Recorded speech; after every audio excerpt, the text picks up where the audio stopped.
में जा रहे थे, उस वक्त जो है एक लंगड़ा बाहर बैठा हुआ था। तो जैसे ही पतरस और यूहन्ना वहां पर पहुंचे, उस लंगड़े ने जो है सबसे वो भीख मांग रहा था, तो उस लंगड़े ने सेवकों के सामने भी हाथ फैला दिया कि कुछ मिल जाएगा। तो पतरस ने बोला, सोना और चांदी तो हमारे पास नहीं है, लेकिन जो है हम आपको देने वाले हैं। और जब पतरस ने उस लंगड़े को ध्यान से देखा तो सेवक को यह दिखाई दिया कि उसमें जो है चंगाई पाने का या परमेश्वर से कुछ पाने का क्या था, आशा था। हालेलुया। सेवक को लगा देखकर ही कि ये बहुत आशा से बैठे हैं, आशा से आया हुआ है, इसीलिए तुरंत वचन रिलीज करते ही वो लंगड़ा उठा और चलने फिरने लगा। आमीन। एक्सपेक्टेशन के साथ जब हम आते हैं, एक्सपेक्टेशन के साथ जब हम बैठते हैं, वचन को आशा के साथ हम रिसीव करते हैं, तुरंत परमेश्वर का दया, अनुग्रह और अद्भुत आपके लिए खुल जाता है। आमीन, हालेलुया। इसीलिए प्रभु का वचन सुनते वक्त आशा के साथ सुनिएगा, और जो है प्रभु यदि आपसे बात करे तो रेडी रहना उसे स्वीकार करने के लिए। परमेश्वर हम सबको ब्लेस करे। आज का जो वचन का टॉपिक है, तो इससे भी बड़े बड़े काम देखेगा। आप सभी बोलेंगे मेरे साथ, तो इससे भी बड़े बड़े काम देखेगा। बड़ा आवाज आना चाहिए, बड़ा काम देखना है तो इससे भी बड़े बड़े काम देखेगा। हाथों को उठाकर प्रभु की स्तुति करें। हालेलुया। प्रभु आज की सुबह हमारी कलीसिया को जो वचन दे रहे हैं, और वो कह रहे हैं कि जितना तुम लोगों ने देखा है, इससे भी तुम बड़े बड़े काम देखोगे। क्या विश्वास है आपको? अगर आपको विश्वास है तो परमेश्वर को करने के लिए कोई काम असंभव नहीं है। अपने बगल वाले को हाथ पकड़िएगा एक बार और बोलिएगा, परमेश्वर तुम्हारी जिंदगी में बड़े काम करना चाहता है। सच में बोलिए, विश्वास से बोलिए, ऐसे ही पकड़ के नहीं बोलिएगा। एक को पकड़ के विश्वास से उनको ब्लेस करिएगा, आप बड़े बड़े काम देखोगे। आमीन। गप्पा कार्य मन చూద్దాం। You will see greater things than these. यूहन्ना सुसमाचार पहला अध्याय, यूहन्ना सुसमाचार पहला अध्याय, యోహాను సువార్త మొదటి అధ్యాయము, యోహాను సువార్త మొదటి అధ్యాయము, जॉन द गॉस्पेल चैप्टर 1, उसका वचन 43 से लेकर मैं 50 तक पढ़ रही हूँ। 43 నుంచి 50 వరకు నేను చదువుతున్నాను। दूसरे दिन यीशु ने गलील को जाना चाहा। वह फिलिप्पुस से मिला और कहा, मेरे पीछे हो ले। फिलिप्पुस अंद्रियास और पतरस के नगर बैतसैदा का निवासी था। फिलिप्पुस नतनएल से मिला और उससे कहा, जिसका वर्णन मूसा ने व्यवस्था में और भविष्यद्वक्ताओं ने किया है, वह हमको मिल गया। वह यूसुफ का पुत्र यीशु नासरी है। नतनएल ने उससे कहा, क्या कोई अच्छी वस्तु भी नासरत से निकल सकती है? फिलिप्पुस ने उससे कहा, चलकर देख ले। यीशु ने नतनएल को अपनी ओर आते देखकर उसके विषय में कहा, देखो यह सचमुच इजरायली है, इसमें कपट नहीं। नतनएल ने उससे कहा, तू मुझे कैसे जानता है? यीशु ने उसको उत्तर दिया, इससे पहले कि फिलिप्पुस ने तुझे बुलाया, जब तू अंजीर के पेड़ के तले था, तब मैंने तुझे देखा था। नतनएल ने उसको उत्तर दिया, हे रब्बी, तू परमेश्वर का पुत्र है, तो इज़राइल का महाराजा है। यीशु ने उसको उत्तर दिया, मैंने जो तुमसे कहा कि मैंने तुझे अंजीर के पेड़ के तले देखा, क्या तू इसीलिए विश्वास करता है? तो इससे भी बड़े बड़े काम देखेगा। आमीन, हालेलुया। यूहन्ना के छेले, यूहन्ना के कुछ छेले थे, और उसमें से एक छेला का नाम लिखा है आंद्रियास, जो पतरस का भाई था। तो यूहन्ना जो है एक बार यीशु को आते हुए देखता है, जाते हुए देखता है, और अपने दोनों छेलों से कहता है, ये परमेश्वर का मेमना है। उसमें थोड़े आगे हम वचन को पढ़ेंगे 35 से लेकर उस घटना को। दूसरे दिन फिर यूहन्ना और उसके छेलों में से 2 जन खड़े हुए थे और उसने यीशु पर जो जा रहा था दृष्टि करके कहा, देखो यह परमेश्वर का मेमना है। तब वे दोनों चेले उसकी यह सुनकर यीशु के पीछे हो लिए। यीशु ने मुड़कर उनको पीछे आते देखा और उनसे कहा, तुम किसकी खोज में हो? उन्होंने उससे कहा, हे रब्बी अर्थात हे गुरु, तू कहाँ रहता है? उसने उनसे कहा, चलो तो देख लोगे। तब उन्होंने जाकर उसके रहने का स्थान देखा और उस दिन उसके साथ रहे। या 10वें घंटे के लगभग था। उन दोनों में से जो यूहन्ना की बात सुनकर यीशु के पीछे हो लिए थे, एक शमौन पतरस का भाई अंद्रियास था। उसने पहले अपने सगे भाई शमौन से मिलकर उससे कहा, हमको क्रिस्त अर्थात मसीह मिल गया। वह उसे यीशु के पास लाया। यीशु ने उस पर दृष्टि करके कहा, तू यूहन्ना का पुत्र शमौन है, तो कैफा अर्थात पतरस कहलाएगा।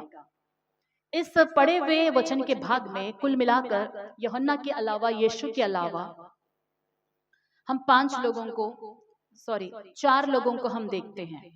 इसमें से 2 जन के बारे में लिखा है कि वो यूहन्ना के चेले थे, यूहन्ना के साथ थे, और उन दोनों को यूहन्ना के द्वारा बताया गया कि यीशु मसीह कौन है।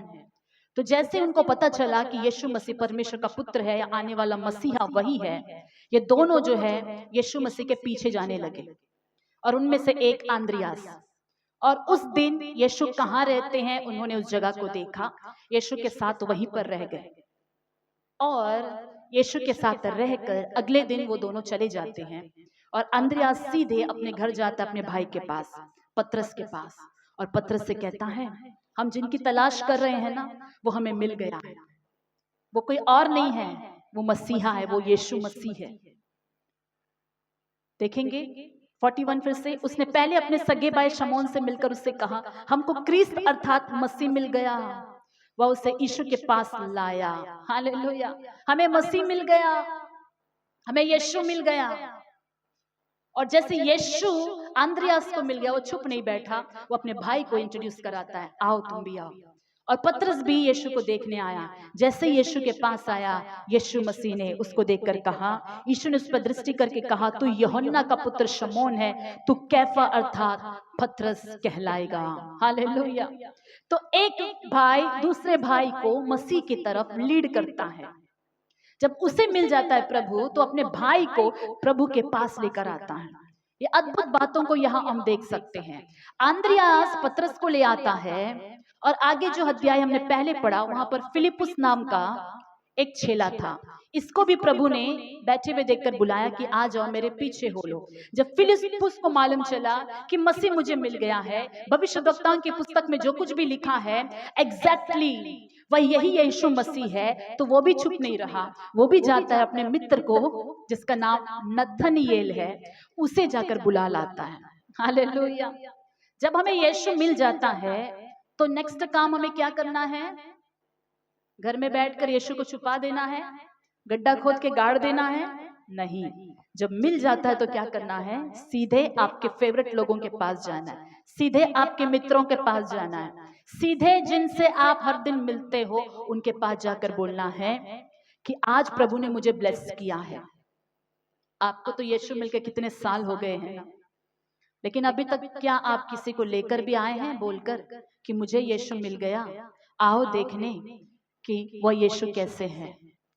आपको प्रभु कितना उत्साहित करता है, वचन से आनंदित करता है। क्या आपको ये नहीं लगा कि आप अपने दोस्तों को भी बताएं कि आओ मेरे साथ चर्च में, वहां यीशु बात करता है, आओ वहां पर अनंत जीवन के वचन है, आओ चर्च में, वहां पर परमेश्वर छुटकारा देगा, आओ चर्च में परमेश्वर आपको चंगाई देगा, आओ चर्च में परमेश्वर तुमसे बात करेगा, तुम्हारा जीवन परिवर्तित हो जाएगा। ये बताने की जिम्मेदारी किसी और की नहीं है, हमारी है, आपकी है। हालेलुया। प्रभु चाहते हैं कि हम में से हर एक जन एक अंद्रियास बन जाए, हर एक जन एक फिलिपुस बन जाए, जो दूसरों को यीशु की तरफ लेकर आने वाले इंस्पिरेशन बन जाए। हालेलुया। क्या हम ऐसा कर पाएंगे? क्या हम कुछ लोगों को यीशु के पास ला पाएंगे? हालेलुया।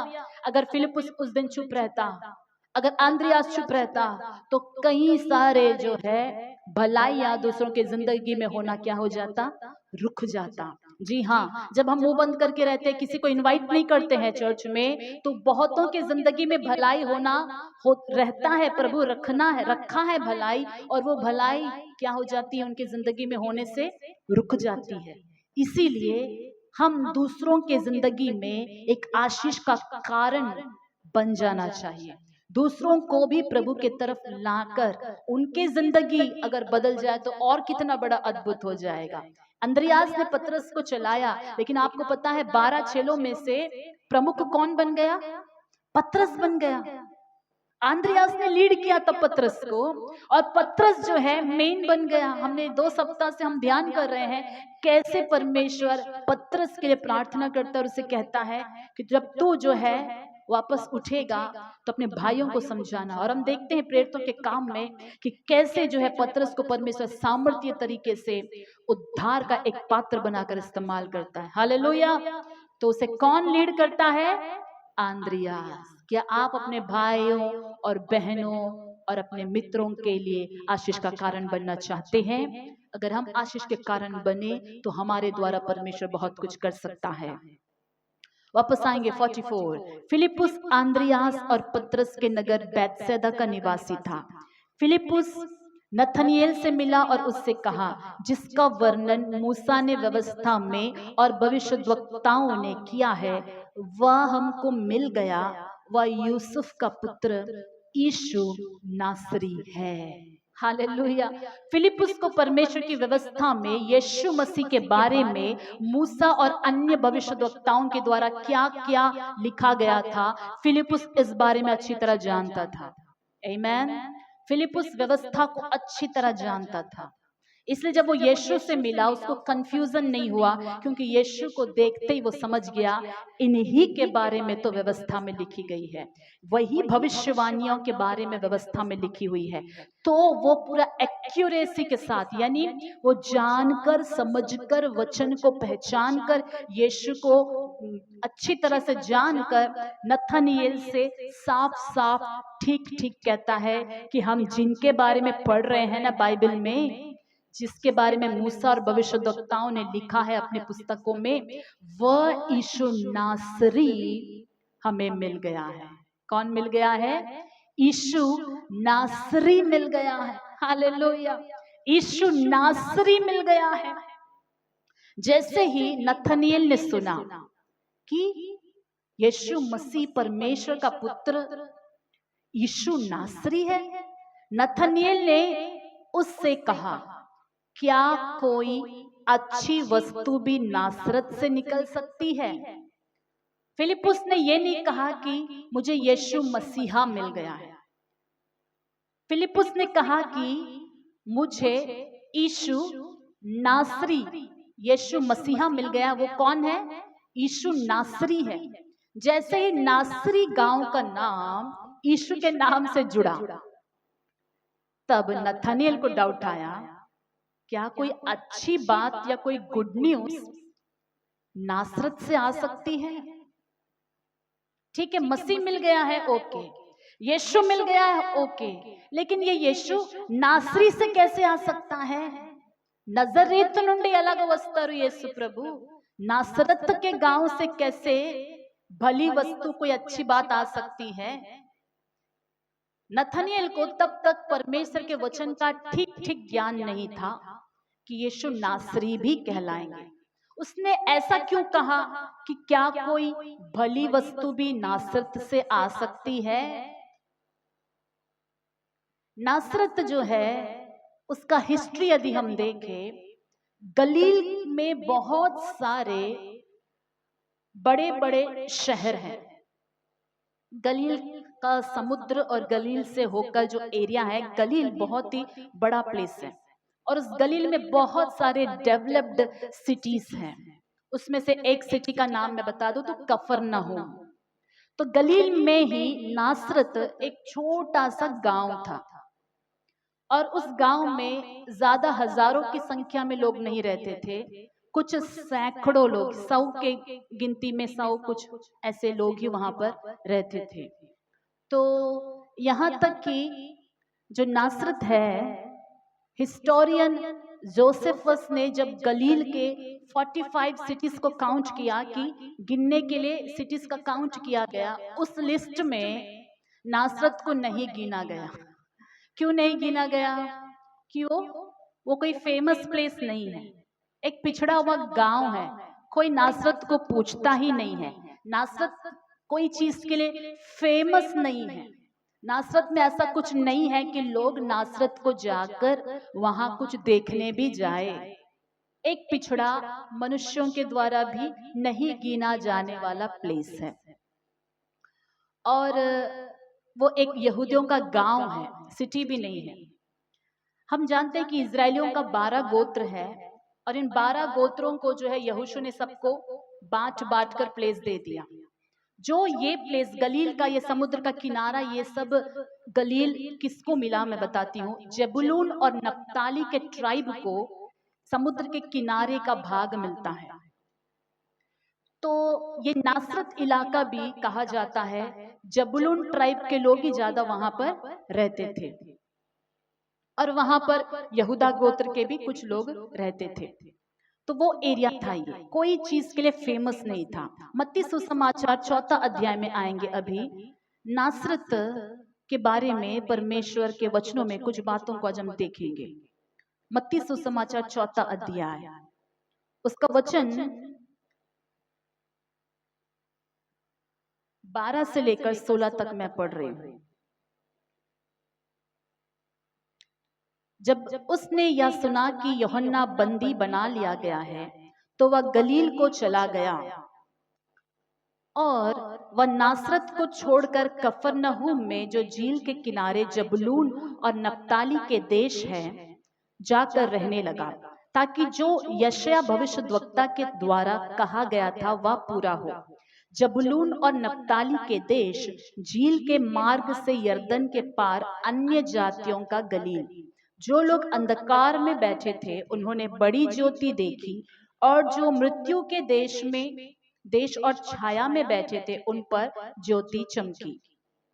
तो यहाँ पर जबूलून और नप्ताली के देशों के बारे में लिखा है कि समुद्र के किनारे के जो भी इलाके थे, गलील का समुद्र, वहां सब जबूलून और नप्ताली के देश वाले रहते थे। और प्रभु कहता है कि उन देशों पर जो अंधकार में बैठे हैं बड़ी ज्योति उदय हुई।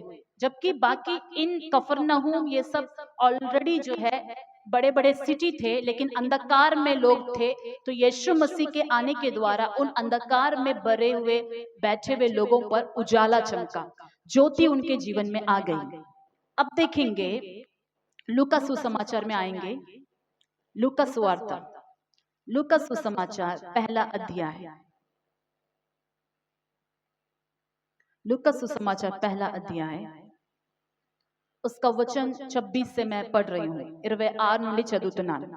6वें महीने में परमेश्वर की ओर से जिब्राइल स्वर्गदूत गलील के नासरत नगर में एक कुंवारी के पास भेजा गया। स्वर्गदूत कहां पर भेजा गया? जिब्राइल स्वर्गदूत गलील के नासरत नगर में या नासरत गांव में। हालेलुया। देखिए, ये नासरत किसी भी प्रकार से फेमस नहीं है, लोग कम रहते हैं, यहाँ तक कि इसको गिनती में नहीं लिया गया है।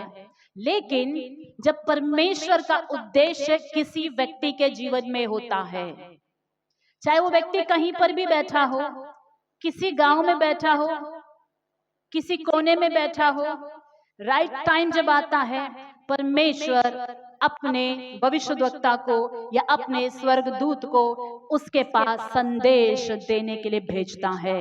आमीन। यह मरियम कहां पर थी? गलील के नासरत में थी, कोई फेमस सिटी में नहीं थी।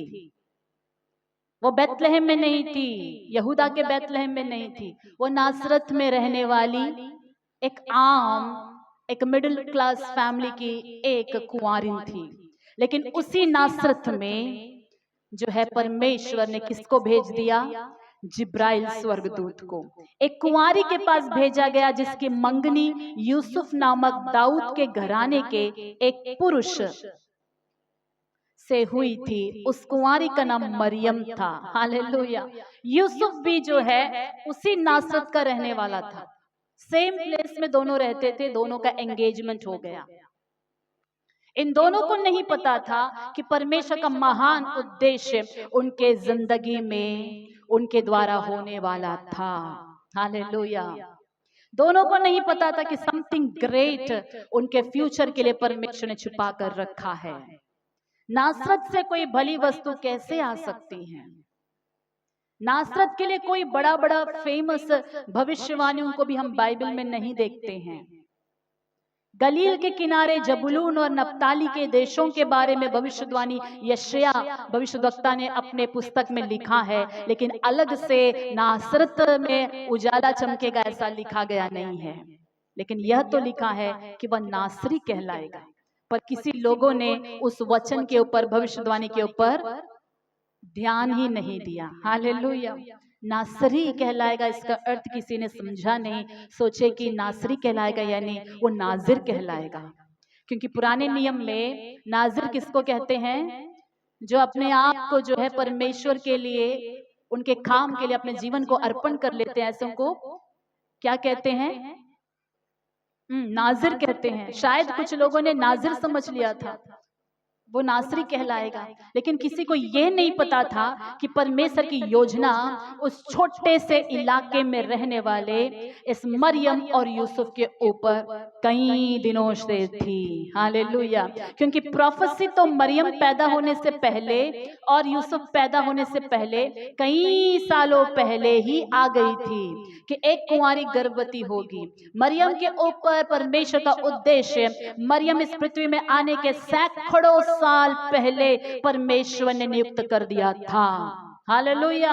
यूसुफ के जिंदगी में जो परमेश्वर की योजना थी, यूसुफ के जन्म के कई साल पहले ही निर्धारित कर दिया गया था। और आज मैं आपको ये गुड न्यूज लेकर आई हूं कि आप पैदा होने के बाद परमेश्वर आपको ढूंढ कर नहीं आए। आप परमेश्वर की योजना में माँ के गर्भ में रचने से पहले ही थे। हालेलुया। माँ के गर्भ में आप आए भी नहीं थे, परमेश्वर ने आपको चुन लिया और परमेश्वर ने यह ठहरा दिया कि आपके जिंदगी को लेकर क्या करना है और आपके जिंदगी को कैसे इस्तेमाल करना है, कैसे रोशन करना है, कैसे अपने साथ स्वर्ग में बैठाना है। आप जन्म लेने से पहले तय हो गया। आमीन। पैदा होने के बाद नहीं। चाहे आप कोई भी इलाका में रहते हो, आपका इलाका अंधकार से भरा हुआ क्यों नहीं है, लेकिन यदि उसके बीच में परमेश्वर का चुना हुआ बेटी आप है, परमेश्वर आपके लिए आएंगे। आपके घर आपके लिए परमेश्वर आएंगे और परमेश्वर आकर आपके जिंदगी को संवारेंगे। आज की सुबह परमेश्वर ये खुश है आपके साथ, आपके घर आने के लिए, आपके साथ आपके जिंदगी में आने के लिए, आपके जीवन को बदलने के लिए। नासरी, ये नासरत कुछ भी किसी बात के लिए फेमस नहीं था, इसलिए नथानिएल ने पूछा, क्या नासरत से? मैं विश्वास नहीं कर पा रहा हूं, नासरत से भी क्या कोई बली वस्तु आ सकती है? और जिस मसीहा के लिए, इज़राइल के उद्धारकर्ता के लिए, छुटकारा देने वाले उस आने वाले महाराजा के लिए हम इंतजार कर रहे, वो महाराजा, इज़राइल का राजा, वो अधिपति नासरत से आया है। वो विश्वास नहीं कर पाए। बड़ा काम नासरत से कैसे हो सकता है? अद्भुत काम नासरत से कैसे आ सकता है? जी हाँ, आप भी यही सोच रहे होंगे ना कि मेरे जिंदगी में कैसे अद्भुत होगा। यस, आप ही के जिंदगी में, मेरे लाइफ में कैसे बड़े काम होगा। जी, आप ही के जिंदगी में। यदि आप विश्वास कर सको तो परमेश्वर आप ही के जिंदगी में, आप ही, जी हाँ आप। यदि आज आप फेमस नहीं है, नासरत की तरह है आपकी जिंदगी। आज लोग आपको पूछते नहीं है, अंधकार की तरह है आपका पारिवारिक जीवन, आपका जो है आत्मिक जीवन भी डाउन है। कुछ भी परिस्थितियां हो सकती है, परिस्थितियां विपरीत हो सकती है, लेकिन हाँ, परमेश्वर आपके ही कहानी को बदलना चाहता है। हालेलुया। एक और वचन हम पढ़ेंगे, देखेंगे इसी में पहला अध्याय।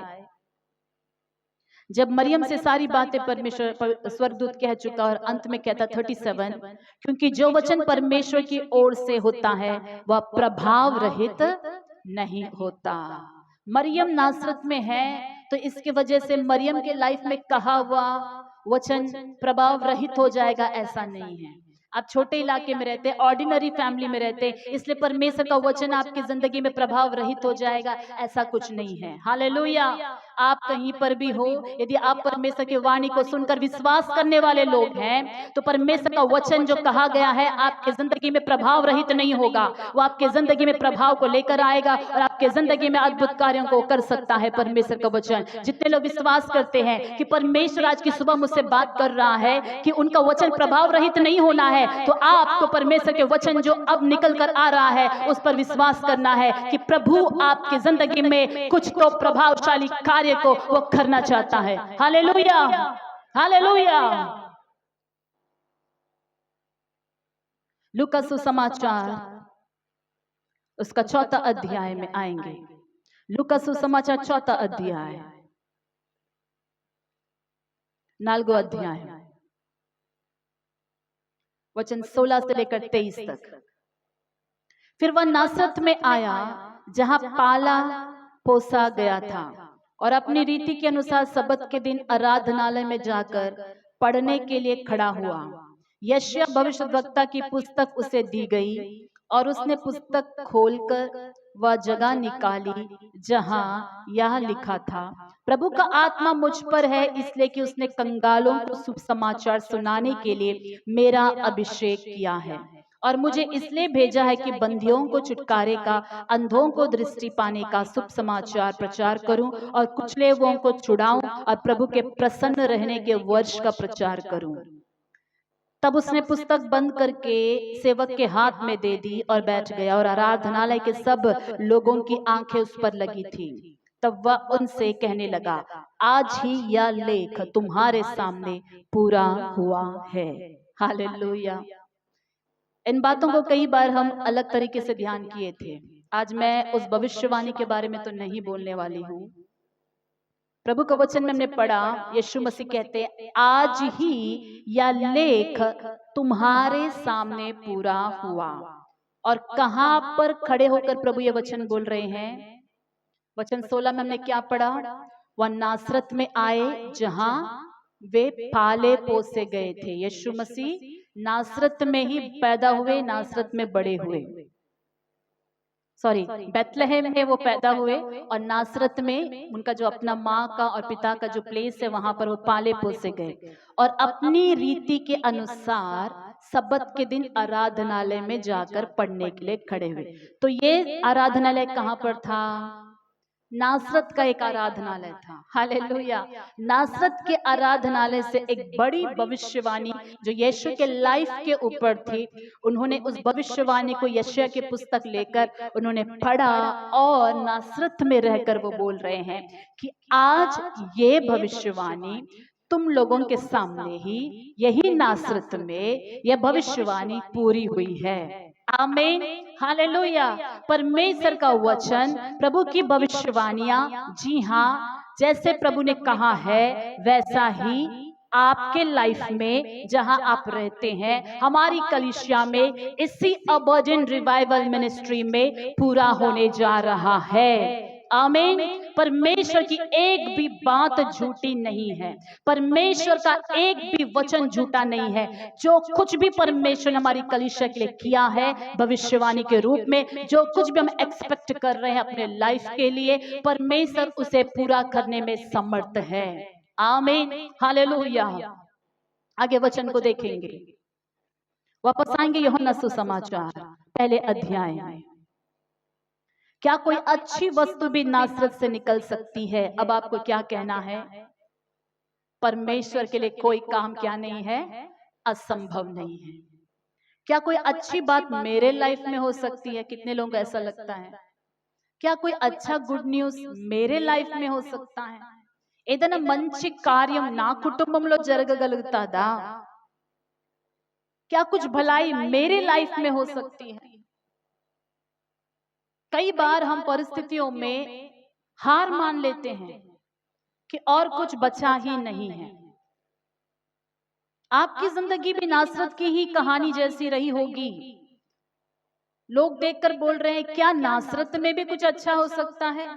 अब दूसरे लोग बोलने लगे, नासरत के लोग नहीं, नथानिएल बोल रहा है नासरत में भी कुछ अच्छा हो सकता है। आपके लाइफ को देखकर लोग बोल रहे होंगे उसके जीवन में अभी अभी कुछ हो सकता है। मनुष्य ने कितना भी कुछ कह दिया हो, लेकिन परमेश्वर का वचन प्रभाव रहित नहीं है। यदि नासरत को परमेश्वर इतना फेमस कर सकता है कि परमेश्वर लज्जाता नहीं अपने आप को यीशु नासरी कहलाने में। हालेलुया। वो सिटी फेमस नहीं है, लेकिन फिर भी यीशु मसीह के नाम के आगे क्या लिखा जाता है? यीशु मसीह नासरी। दुष्टात्माएं डरती है, मात्र यीशु नाम से नहीं, नासरी यीशु कहने से दुष्टात्मा डरती है। क्योंकि यीशु के समय में भी और भी बहुत सारे लोग थे जिनका नाम यीशु था, बार यीशु, ऐसा अलग अलग यीशु नाम के लोग थे। लेकिन दुष्ट आत्मा जब सुनती नासरी यीशु तो डर के मारे भाग जाती। दुष्ट आत्मा को पता है कि ये नासरी यीशु कौन है। हालेलुया। परमेश्वर जिस इलाके के ऊपर प्रभु की इच्छा होती है, जिस व्यक्ति के ऊपर परमेश्वर की इच्छा होती है, उसका नाम लेने के लिए, जैसे कि मैं अब्राहम का परमेश्वर हूँ, इसहाक का परमेश्वर हूँ, याकूब का परमेश्वर हूँ, वो कहने के लिए लज्जाता नहीं। वैसे ही परमेश्वर यह कहने के लिए कि मैं इनका परमेश्वर हूँ, मैं इनका परमेश्वर हूँ, मैं इनका परमेश्वर हूँ, कहलाने के लिए लज्जित नहीं होता। हालेलुया। आटमपाड़ में रहने वालों का मैं परमेश्वर हूँ, राउंड बस्ती में रहने वाले मेरे लोगों का मैं परमेश्वर हूँ, राउंड बस्ती का यीशु प्रभु ऐसा कर सकता है। अबंडेंट रिवाइवल मिनिस्ट्रीज का यीशु मसीह। हालेलुया। प्रभु हमारे चरित्र को जहां नाम नहीं है, जहां लोग पहचानते नहीं है, वहां पहचान बना सकता है। अगर यीशु हमारे नाम में जुड़ जाए, यीशु हमारे एरिया में जुड़ जाए, यीशु हमारे परिवार में जुड़ जाए, कुछ नाम नहीं रहने वाला नासरी, नासरी यीशु बन गया। हालेलुया। यीशु हमारे परिवार में, हमारे जिंदगी में यदि हम अलाउ करेंगे, उनको हमारे जिंदगी में अपनी इच्छा पूरी करने के लिए विश्वास करते अपने लाइफ को सौंपेंगे, तो परमेश्वर हमारी जिंदगी को एक नया रूप देकर वो आशीषों के मार्ग में लोग सोचे भी नहीं होंगे, मोर देन एक्सपेक्टेशन परमेश्वर कर सकता है। हालेलुया। मोर देन एक्सपेक्टेशन, आपके सोच से बढ़कर परमेश्वर हमारे लिए कर सकता है। हालेलुया। फिलिप्पुस ने उससे कहा चलकर देख ले। फिलिप्पुस ने क्या कहा? चलकर देख ले। आपको भी कुछ लोगों को बोलना पड़ेगा, वेट वेट वेट, कुछ दिन रुक ले फिर देख लेना। क्या बोलना होगा? वेट वेट वेट, कुछ दिन रुक ले फिर देख लेना परमेश्वर क्या करने वाला है। Wait wait wait. आपके लिए यदि कोई नया कहानी या कुछ भी कहता है जो आपको सुनकर दुख लगता है, उनको क्या बोलना है? वेट वेट वेट, रुक ले, देख लेना परमेश्वर क्या करने वाले हैं। हालेलुया। तो फिलिप्पुस ने बोला चलकर देख ले। क्या आप है आज की सुबह किसी से कहने के लिए चलकर देख लो, चक्कर देख लो, यीशु मसीह कितना भला है? फिलिप्पुस की तरह क्या आप बनना चाहते हैं? किसी से तो कहे आओ चलकर देख लो हम चर्च में क्या क्या करते हो यार, 2-3 घंटा चर्च में तुम लोग बोलते होंगे ना। ऑफिस में जब आप छुट्टी मांगने जाते हो बोलते होंगे ना, आधा घंटा में वापस आ जाओ। आप बोलते नहीं, आधा घंटा में हमारा सर्विस नहीं होता है, कम से कम 2-2.5 घंटे चाहिए। 2 घंटे क्या करते हो चर्च में? तो आपको क्या बोलना है? चलकर देख लो। उच्ची चूड़ंडी, चलकर देख लो कि क्या चलता है वहां पर 2-2.5 घंटे। आमीन। यीशु ने नथनएल को अपनी ओर आते देखकर उसके विषय में कहा, देखो यह सचमुच इजरायली है, इसमें कपट नहीं। जब नतनएल यीशु के पास आता है, यीशु दूर से उसको देखते ही बोलता है ये सचमुच एक इजरायली है और इसमें क्या नहीं है? कपट नहीं है। नथानिएल ने उससे कहा तू मुझे कैसे जानता है? अब नथानिएल यीशु मसीह को पहली बार मिल रहे हैं। मिलने से पहले ही यीशु मसीह नथानिएल के बारे में इंट्रोडक्शन दे देते हैं। असल में फिलिप्पुस को इंट्रोड्यूस करना था। यीशु मसीह ये मेरा दोस्त नथानिएल है। बहुत दिन से हम दोनों मसीहा के लिए इंतजार कर रहे थे और जैसे ही मैंने आपके बारे में बताया ये भी मिलने के लिए रेडी हो गया। तो फलाना फलाना इसकी समस्या है, इसके लाइफ में बहुत ज्यादा चिंता चल रहा है, आप इसके लिए थोड़ा प्रेयर कर देना। नथानियल को थोड़ा ब्लेस कर देना। फिलिप्पुस को कुछ भी बोलने की जरूरत नहीं पड़ी। यीशु के पास आने से काफी है, उनके करीब रहने से काफी है। परमेश्वर को पता है आप कौन हो। आमीन। प्रभु को पता है आप कौन हो, उनसे कुछ भी छिपा नहीं है। उनको बताने की जरूरत नहीं है कि यहाँ तक कि आपको क्या चाहिए। कई बार वो जानते हैं कि आपको क्या चाहिए। हालेलुया। नथानिएल ने उससे कहा, तू मुझे कैसे जानता है? यीशु ने उसको उत्तर दिया, इससे पहले कि फिलिप्पुस ने तुझे बुलाया, जब तू अंजीर के पेड़ के तले था, तब मैंने तुझे देखा था। कितना अद्भुत वचन है। इससे पहले कि फिलिप्पुस ने तुझे बुलाया, फिलिप्पुस तुम्हें इनवाइट करने से पहले, जब तुम अंजीर के पेड़ के तले अकेला बैठा था, तभी मैंने तुझे देखा था नथानिएल। फिलिप्पुस तो और कहीं रहता है, यीशु मसीह और कहीं रहते हैं। यीशु मसीह कैसे नथानिएल को देख लिए? फिलिप्पुस तब तक गया भी नहीं था। नथानिएल अकेले पेड़ के पास बैठकर चिंता में डूबा हुआ था। सोच रहा था कि आने वाले दिन में इज़राइल का क्या होगा। ये व्यक्ति धर्मी है, कपट नहीं है, वो किसी बात को लेकर परेशान बैठा हुआ था। यीशु मसीहा, वो मसीहा कब आएंगे इज़राइल को छुड़ाने के? वो मसीहा कब आएंगे? किसी बात को लेकर वो अकेले बैठकर उदास था पेड़ के नीचे। जी हाँ, आज की सुबह कई बार हमारी जिंदगी में, आपकी जिंदगी में ऐसी परिस्थिति आई होगी कि आप अकेले बैठकर अपने लाइफ के बारे में ऐसे ही बैठे बैठे चिंता कर रहे हैं। कभी आपने ऐसे अकेले बैठकर अपने जिंदगी के बारे में चिंता किया है? तो ये वचन आप ही के लिए है आज की सुबह। यीशु मसीह कह रहे हैं कि फिलिप्पुस तुझे इनवाइट करने से पहले, तू जब पेड़ के नीचे, अंजीर के पेड़ के नीचे, प्रभु पर्टिकुलरली बता रहा है कौन से पेड़ के नीचे भी वो बैठा था। अंजीर के पेड़ के नीचे जब तू बैठा था, मैंने तुझे देखा था। हम समझते हैं कि चर्च में आने के बाद ही परमेश्वर हमें देखता है, इसलिए यहाँ आने के बाद हम थोड़ा राइट हो जाते हैं, ठीक हो जाते हैं, है कि नहीं? इधर आने के बाद हम क्या सुधर जाते हैं, थोड़ा अंदर आने से पहले सुधर कर थोड़ा अंदर आते हैं और बहुत अच्छा धर्मी बनकर हम यहाँ पर बैठते हैं। प्रभु आज से कहता है, इससे पहले कि तू चर्च आया था, तू कहां पर था? मैंने तुझे देखा था। इससे पहले कि तू रेडी होकर यहाँ पर आई, तू घर में क्या सोच रही थी? मैंने तुम्हें देखा था। इससे पहले कि तू उद्धार पाकर मेरे पास आया, मेरे पास आई, तुम कहां पर थे? मैंने तुझे देखा था। तू कल क्या कर रहा था? कल रात को तू क्या सोच रही थी? तू परसों क्या सोच रही थी? तू नरसों क्या सोच रहा था? मैंने तुम्हें देखा था। अंजीर के पेड़ के तले अकेला बैठा हुआ नथानिएल को ये नहीं पता था कि जीविता परमेश्वर उसे देख रहा है, जिसे वो कुछ समय के बाद मिलने वाला था। उसे ये नहीं मालूम था उस वक्त कि यीशु उसे देख रहा है। तो पेड़ के पास बैठा था, तभी मैंने तुझे देखा था। आप जब रो रहे होते अपने घर में अकेले, तभी परमेश्वर आपको देख रहा है। ऐसा नहीं है कि एक भविष्यद्वक्ता आकर आपको बोले कि तू परमेश्वर का एक भक्त विश्वासी है, तुझ में कपट नहीं, तू इजरायली है, तू तेलुगु है, तू तमिल है, तू आंध्रा वाला है, या तू पलाना है। एक भविष्यद्वक्ता आपको बोलने की जरूरत नहीं है। किसी भविष्यद्वक्ता को वचन मिलने से पहले ही आपको बनाया हुआ परमेश्वर, गर्भ से रचने वाला परमेश्वर आपके दिनचर्या में आपको करीब से देखता है। Very close. इतना क्लोज कोई आपको नहीं देखता होगा। अकेले रहते वक्त भी क्लोज से परमेश्वर देखता है। Hallelujah. He is near to you. परमेश्वर आपके करीब है, बहुत करीब, जितना आप जानते भी नहीं उतना करीब है। God is with you.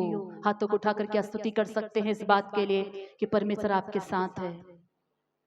अकेले बैठकर आप जब काम करते रहते हैं, अकेले बैठकर उदास पड़े रहते हैं, घर में बिस्तर पर लेटकर अकेले सोचते रहते हैं, बगल में ही परमेश्वर रहता है, देखता है आपको। आप सोचकर रोते हैं, मुझे कोई देख नहीं रहा, कोई पूछ नहीं रहा, गाड़ी आगे जा नहीं रही, कुछ समझ में नहीं आ रहा है प्रभु बोलकर आप मन ही मन उदास होकर, डिस्करेज होकर आंसू बहाते हुए रोते हो। और आप ये नहीं जानते हो उस वक्त परमेश्वर आप ही के बगल खड़ा या बैठा रहता है, आपको हाथों से सहलाते हुए, वो माथे में चूमता रहता है, आपको कुछ भी नहीं पता। इसीलिए कई बार दो चार आंसू बहाने के बाद अचानक आपको लगता है कि मैं क्यों रो रहा हूँ, मैं क्यों रो रही, मैं क्यों उदास हूँ। परमेश्वर संभाल लेगा। जैसे एंकरेजमेंट इंस्टेंटली आपको मिलता है, जान लो कि प्रभु ने आपको छुआ उस वक्त। हालेलुया। उनका टच था, आपको शरीर को नहीं मालूम, लेकिन आपके अंदर कुछ तो एक काम होता है। अचानक आप बोलने लगते हो कि प्रभु आप है मेरे साथ, मैं क्यों उदास हूँ। यदि आप परमेश्वर को अपने जीवन में कार्य करने दोगे, हम में से हर एक की कहानी को परमेश्वर बदल सकता है। बस इतना आशा होना चाहिए कि चलो चल कर देखेंगे परमेश्वर कहाँ रहता है, वहीं पर हम भी रहेंगे। इतनी आशा अंदर होना चाहिए कि परमेश्वर के साथ समय बिताना है।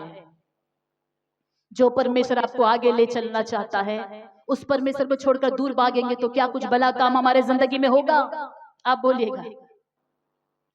जिस परमेश्वर ने आपके लिए बड़ा उद्देश्य सोच के रखा है, जो आप जानते ही नहीं। हम तो उतना ही सोचते हैं जितना हम जानते हैं।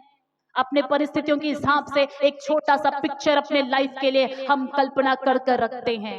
अपने परिस्थितियों के, अपने सिचुएशन के मुताबिक ही हम सोचते हैं। और जैसे कहावत भी है, जितनी चादर है उतना ही पांव फैलाओ। और दुनिया के लोगों की तरह हम भी यही पिक्चर बना कर रखते हैं कि मेरा इतना ही सैलरी है, मेरा इतना छोटा घर है, मेरे यही नौकरी है, मेरा यही लाइफ है, इसी के अनुसार ही मुझे अपना फेथ लेवल भी रखना चाहिए। हालेलुया। वो अंजीर का पेड़ का तला मेरा लाइफ में और कुछ भी नहीं बचा है प्रभु, उससे ज्यादा मैं कुछ सोच भी नहीं सकता हूँ। यीशु के पास आते भी हैं तो एक्सपेक्टेशन ज्यादा नहीं होता है, छोटा सा एक्सपेक्टेशन लेकर नथानिएल आया था और उस छोटे से एक्सपेक्टेशन से वो खुश हो जाता है। आगे वचन को देखेंगे। यीशु ने उसको उत्तर दिया, इससे पहले कि फिलिप्पुस ने तुझे बुलाया, जब तू अंजीर के पेड़ के तले था, तब मैंने तुझे देखा था। नथानिएल ने उसको उत्तर दिया, हे रब्बी, तू परमेश्वर का पुत्र है, तू इज़राइल का महाराजा है। जैसे उसे ये भविष्यवाणी मिल गई कि मैंने तुझे देखा था, सडनली उसका फेथ में ट्रांसफॉर्मेशन आ गया। अरे आप तो इज़राइल के क्या है? महाराजा है, परमेश्वर के पुत्र है। अगर प्रभु यहाँ पर एक भविष्यवाणी बता दे, इससे पहले कि तू रेडी होने से पहले चाय दुकान गया था, चाय पत्ती चाय वहां से पी के आया था, पलाना शॉप में रुक के चाय पी के तो यहाँ आया था, अगर प्रभु आपका नाम लेकर बोलते, सडन आपका फेथ लेवल बढ़ जाएगा। वाह परमेश्वर, मुझे चाय पीते भी देखा था, तो पेट्रोल डलवा कर यहाँ से पलाना जगह पर तो रुक कर गाड़ी मोड़कर यहाँ आया था। अगर प्रभु आपका डिटेल बता दे तो बोलेंगे कि प्रभु आप सब कुछ जानते हैं, आप जिंदा परमेश्वर है। अचानक आपका विश्वास का लेवल बढ़ जाएगा। चर्च आने से पहले कुछ झगड़ा हो गया तो प्रभु उसको बता दे कि प्रभु आप तो जीवित परमेश्वर सब कुछ जानते हैं। हम सडनली बात को सुनने के बाद हमारा फेथ लेवल बढ़ जाता है। नथानिएल के साथ भी ऐसा हुआ, जैसे प्रभु ने बोल दिया कि डिटेल में कि फिलिप्पुस से बुलाने से पहले ही मैंने तुझे देखा था। ये बात को सुनते ही वो कहता है, हे रब्बी। तुरंत वो यीशु को अपना गुरु मान लेता है। हे रब्बी, तू परमेश्वर का पुत्र है, तो इज़राइल का महाराजा है। हमारा सडन फेथ लेवल जब बढ़ जाता है और प्रभु को हम कुछ बोलकर स्तुति करने लगते हैं, प्रभु तू ही मेरा परमेश्वर है, तू सब कुछ जानता है। इतना ही हम जो है हमारे मुंह से अचानक विश्वास बढ़ने के बाद हम कहने लगते हैं। यीशु ने उसको उत्तर दिया, मैंने जो तुझसे कहा कि मैंने तुझे अंजीर के पेड़ के तले देखा, क्या तू इसीलिए विश्वास करता है? इस वजह से कि मैंने ये बता दिया कि तू अंजीर के पेड़ के तले बैठा था, इसीलिए तू फेथ करता है? इसलिए तुम्हारा फेथ बड़ा है कि प्रभु को मेरा परिस्थिति मालूम है, ये जानकर आपका फेथ लेवल बढ़ गया। बस इतने में खुश हो गए नथानिएल, इतना ही एक्सपेक्टेशन लेकर आए थे। प्रभु मेरे साथ है, प्रभु मेरे साथ, हम सब के सब बोलते हैं ना, क्या उतना ही फेथ लेवल काफी है? क्या परमेश्वर खुश है ये देखकर? नथानिएल तो खुश हो गया। अंजीर के पेड़ के तले बैठते हुए प्रभु ने मुझे देखा, प्रभु ने मुझे देखा। इतना ही खुशी से वो चला जाता और 10 लोगों को बोल देता कि प्रभु ने बोला कि जब मैं अंजीर के पेड़ के तले बैठा था तब उन्होंने देखा था। हाँ, प्रभु ने देखा था। वो देखने वाला परमेश्वर है। जी हाँ, परमेश्वर देखने वाला परमेश्वर है, क्योंकि उनका आंख है। प्रभु देखने वाला परमेश्वर है। प्रभु के कान है, वो सुनने वाला परमेश्वर है। बस देखकर सुनने तक ही नहीं है हमारा प्रभु। प्रभु मुझे देख रहा है, हाँ देख रहा है, प्रभु संभाल लेगा। सिर्फ देखने वाला परमेश्वर नहीं है हमारा परमेश्वर। अगर उसने देखा है, इसका मतलब है कि हमारी जिंदगी परिवर्तित होने वाली है। हालेलुया। ఆయన మనం చూసారంటే దానికి అర్థం ఏంటి? మన జీవితం మారబోతుంది, అలాగే ఉండదు। अगर वो हमारे साथ है तो इसका अर्थ यह है कि परिस्थितियां ऐसे ही रहने वाली नहीं है। कई बार हमें यह विश्वास होता है कि यीशु मेरे साथ है, लेकिन यह विश्वास नहीं होता है कि वो साथ रहने वाला यीशु हमारी परिस्थितियों को बदल सकता है। దేవుడు మీతో ఉన్నాడు అంటే అవును నాతో ఉన్నాడు అని అంటాము। ఆ ఉన్న దేవుడు నా జీవితంలో ఒక పరిస్థితులు మారుస్తాడు అన్న విశ్వాసం చాలా సార్లు మనలో కనిపించట్లేదు। नथानिएल के अंदर भी वो छोटा ही फेथ था, छोटा सा एक्सपेक्टेशन था। बस आई एम हैप्पी, ये जानकर आज मैं खुश हूं कि परमेश्वर मेरे साथ है। 2 दिन आपको याद रहेगा परमेश्वर आपके साथ है, तीसरा दिन आप खुद फिर से वही परिस्थिति को, अपने सिचुएशन को लेकर फिर रोते रहोगे। अंजीर के पेड़ तले फिर अकेला बैठे रहोगे और मासूम, मायूस होकर, गुमसुम होकर, उदास होकर रोते रहोगे। आज हमारा फेथ लेवल नेक्स्ट लेवल में जाना है। परमेश्वर मेरे साथ है, उससे बढ़कर हमारा विश्वास जाना चाहिए। वो क्या है देखेंगे। क्या तू इसीलिए विश्वास करता है? तू इससे भी बड़े बड़े काम देखेगा। तालियों को बजाकर परमेश्वर की स्तुति करेंगे। तू इससे भी बड़े बड़े काम देखेगा, तू इससे भी बड़े बड़े काम देखेगा। इतना ही नहीं नथानिएल, जस्ट ये सिंपल प्रोफेसी नहीं कि मैंने तुझे देखा, मैं तुम्हारे साथ हूं, इतना ही नहीं, तो इससे भी बड़े बड़े काम देखेगा। कितने लोग चाहते हैं अपने जिंदगी में बड़े बड़े कामों को देखना? आशा है आपके अंदर कि बड़े बड़े कामों को देखना? सच में हालेलुया। यिर्मयाह की पुस्तक उसका 29:11 को एक बार हम निकाल कर पढ़ेंगे। यिर्मयाह 29:11 बहुत जाना पहचाना वचन है ये। यिर्मयाह 29:11, क्योंकि यहोवा की यह वाणी है कि जो कल्पनाएं मैं तुम्हारे विषय करता हूं उन्हें मैं जानता हूं, वे हानि की नहीं वरन कुशल ही की है, और अंत में तुम्हारी आशा पूरी करूंगा। हालेलुया। अंत में तुम्हारी आशा पूरी करूंगा का अर्थ क्या है? कि अब परमेश्वर प्रेजेंट में कहता है कि जो कल्पना मैंने तुम्हारे लिए किया है वो उसमें कुछ भी हानि नहीं है, और वो कुशल की कल्पना है। और जो विश्वास तुम कर रहे हो, मुझ पर आशा लगाए रखे हो, उस विश्वास का एक अंत होगा, और वो क्या होगा? तुम्हारी आशा पूरी हो जाएगी। आमीन। अगर आशा पूरा होना है तो क्या होना चाहिए? सबसे पहले हमें आशा, एक्सपेक्टेशन होना चाहिए।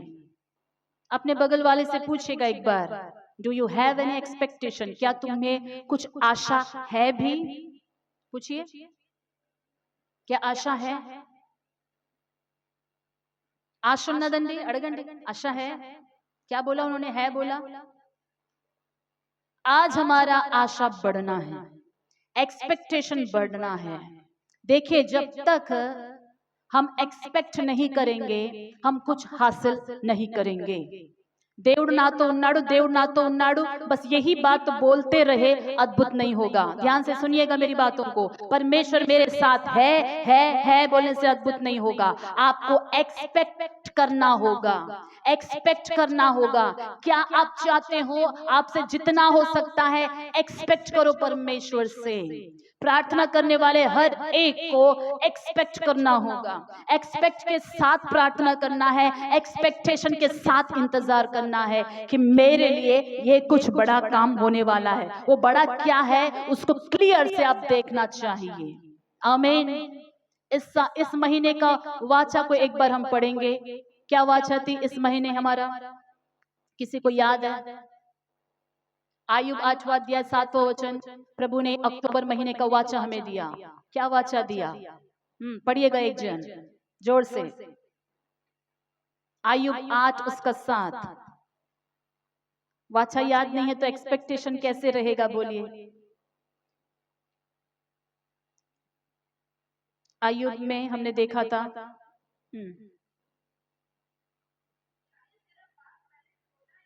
पहले चाहे तेरा भाग पहले छोटा ही रहा हो,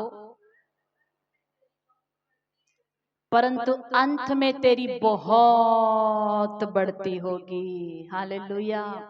चाहे तुम्हारा भाग पहले छोटा ही रहा हो, चाहे तुम्हारा फर्स्ट मिला हुआ ब्लेसिंग, आरंभ हुआ हुआ दिन छोटा ही क्यों ना रहा हो, आज जो कुछ आप है, जो कुछ हम है, चाहे ये छोटा ही क्यों दिख ना रहा हो, अंत में तुम्हारी बहुत बढ़ती होगी। प्रभु ने किसी और से नहीं, हमसे ही ये महीना वाचा बांधा है। हालेलुया। तो बहुत बढ़ती का, उन्नति का जो परमेश्वर हमारे साथ करना चाहता, उसका एक्सपेक्टेशन हमारे अंदर होना जरूरी है।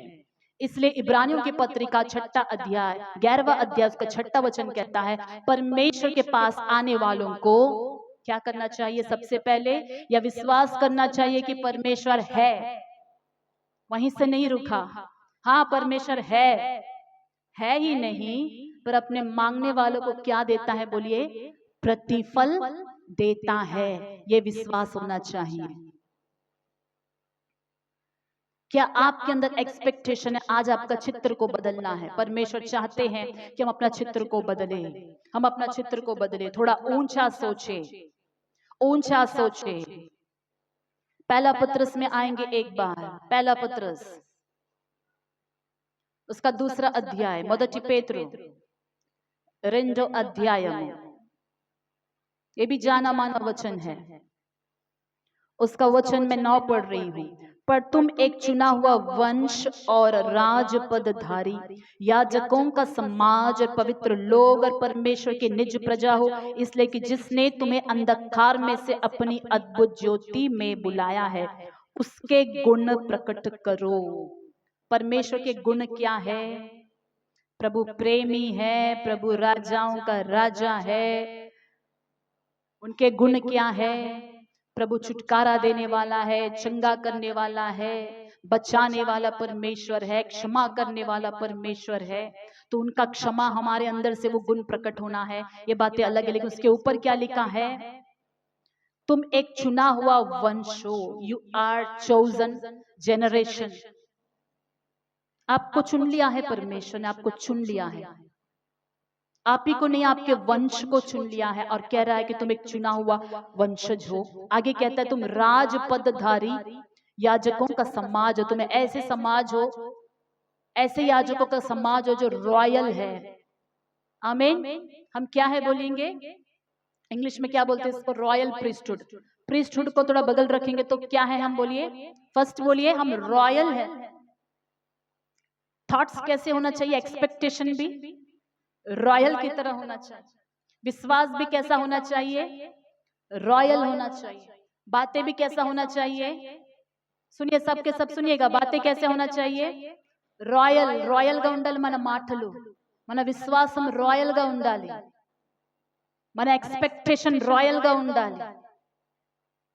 अगर हमारा विश्वास रॉयल है, एक्सपेक्टेशन रॉयल है, परमेश्वर हमारे लिए रॉयल काम को ही करेंगे, क्योंकि उनकी कल्पनाएं हानि की नहीं है, कुशल की है, उन्नति की है। अंत में हमारी आशा पूरी होगी और जो अंत जो होगा, आरंभ से भी क्या हो जाएगा? अंत में बढ़ोतरी होगी, बहुत ज्यादा बढ़ोतरी होगी। प्रभु बोल रहा है उस बढ़ोतरी को देख पाना है, उसे देख पाना है अपने स्पिरिचुअल आई से। एक्सपेक्टेशन जैसे आप करने लगोगे, जो हम आशा करते हैं, जो हम देखते हैं, मैं बता दूं, उसे हम अट्रैक्ट करते हैं। प्रभु ने हमें एक ऐसा वरदान दिया है मनुष्यों को कि जो हम एक्सपेक्ट करते हैं वो हमारे जीवन में होने लगता है। अच्छा एक्सपेक्ट करे तो अच्छा ही होगा, बुरा एक्सपेक्टेशन करे तो बुरा चीज भी हमें अट्रैक्ट करेगा। మంచిది ఎక్స్పెక్ట్ చేస్తే ఏం జరుగుతుంది? మంచిది జరుగుతుంది. చెడు एक्सपेक्ट చేస్తే ఏం జరుగుతుంది? చెడు కూడా జరుగుతుంది. क्योंकि परमेश्वर ने हमें ऐसी ऐसी क्षमता दिया है, तो हमें एक्सपेक्ट करना है परमेश्वर के पास से कि प्रभु मेरी जिंदगी ऐसा नहीं ऐसा रहने वाला है। जब हमारा एक्सपेक्टेशन बढ़ेगा, उसको हम देख पाएंगे हमारी आंखों से, आत्मिक दृष्टि से, उन कार्यों को जो परमेश्वर हमारे जिंदगी में करना चाह रहे हैं। जितना अधिक आपसे हो सकता है आप देखिएगा। अब्राहम से परमेश्वर ने कहा, अब्राहम तू उठ। जब लूत से अब्राहम अलग हो गया, अब कोई समस्या नहीं रही, सब चीजों से वो परेशानी से मुक्त हो गया। उस वक्त प्रभु की भविष्यवाणी अब्राहम के पास आती है। प्रभु कहता है, अब्राहम तो उठ और तो दृष्टि उठाकर पूरब पश्चिम उत्तर दक्षिण चारों दिशा में देखो, और जितना तुम देख रहे हो उतना मैं तुम्हें और तुम्हारी पीढ़ी को दे रहा हूं। हालेलुया। अगर अब्राहम स्वाभाविक आंखों से देखता, 1 किलोमीटर से या 2 किलोमीटर से दूर वो देख नहीं पाता, लेकिन परमेश्वर ने उसको 1 किलोमीटर 2 किलोमीटर नहीं दिया, परमेश्वर ने उनको बहुत ज्यादा दिया। हालेलुया। अब्राहम ने कौन से आंखों से देखा? आत्मिक दृष्टिकोण, स्पिरिचुअल आईज, स्पिरिचुअल आईज। जिन चीजों के लिए हम प्रार्थना करते हैं, मैंने कई बार सिखाया, उसको आप देखो। किसी के उद्धार के लिए प्रार्थना कर रहे हो, किसी के मन फिराव के लिए प्रार्थना कर रहे हो, उन आंखों से उनको बदलकर चर्च में आकर बैठे हुए देखो, टेस्टिमनी बोलते हुए देखो। जो आपको परेशान करते हैं उनको एक नया रूप में, अच्छा रूप में बदलकर आपके साथ अच्छा व्यवहार करते हुए देखो प्रार्थना में। जब हम देख पाएंगे, एक्सपेक्टेशन हाई रहेगा, उत्तम बातों को देख पाएंगे। मैं एक बात बताती हूं, वो फेथ हमें प्रेजेंट के नेगेटिव सिचुएशंस को देखकर दुख होने नहीं देगा, डिस्करेज होने नहीं देगा। आप बहुत बातों को नजरअंदाज कर दोगे। आपका फेथ, आपका एक्सपेक्टेशन आपको प्रेजेंट में भी खुश रखेगा। हालेलुया। प्रेजेंट में खुश रहे बिना सिर्फ मैं फ्यूचर के लिए, परमेश्वर ने हमें वाचा नहीं दिया है। प्रभु कल का परमेश्वर नहीं है। प्रभु क्या का परमेश्वर? बोलिए, आज का परमेश्वर। हालेलुया। दूर नहीं हुए नुकसान के बारे में सोचकर कई लोग आज के दिन को वेस्ट कर रहे हैं, आज के दिन शोक मना रहे हैं, आज के दिन वो विश्वास नजर नहीं आता है। सोचते देखा जाएगा जो कल होगा, फिर कल में पहुंच जाते, बोलेंगे देखा जाएगा जो कल होगा, उसमें भी पहुंच जाएंगे, फिर परिस्थिति नहीं, देखा जाएगा जो कल होगा। जी नहीं, आपको आज ही देख लेना है जो परमेश्वर वो कल करने वाला है।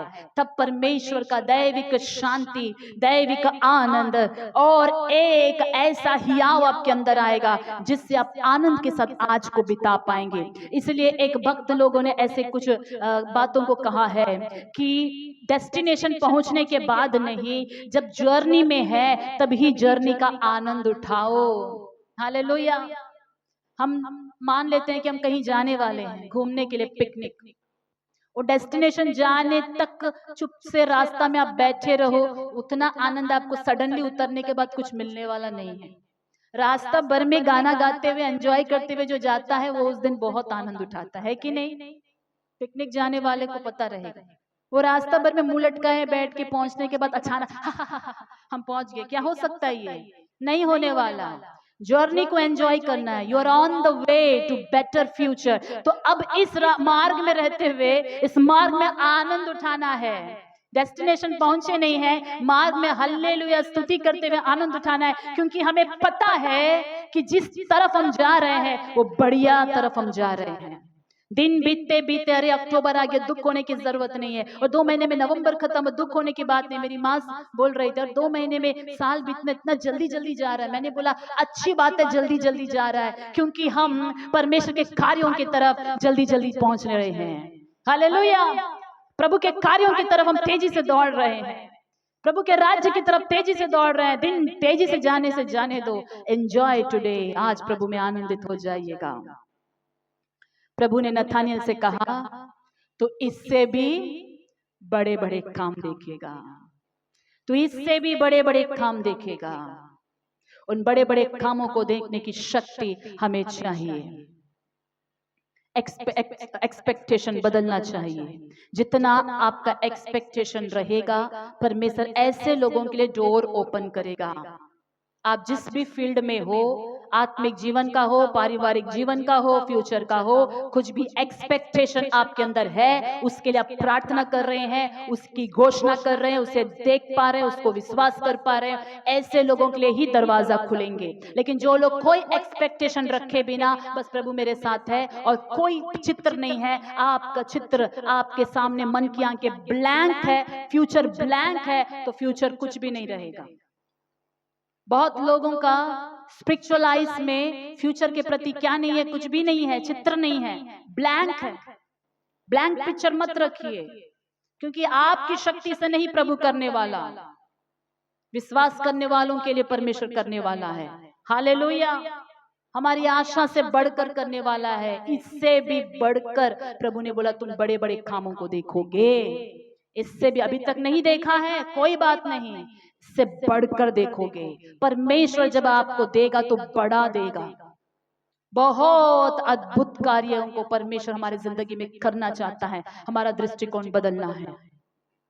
पहला समूएल उसका 17वां अध्याय में आएंगे। First Samuel chapter 17। First Samuel chapter 17।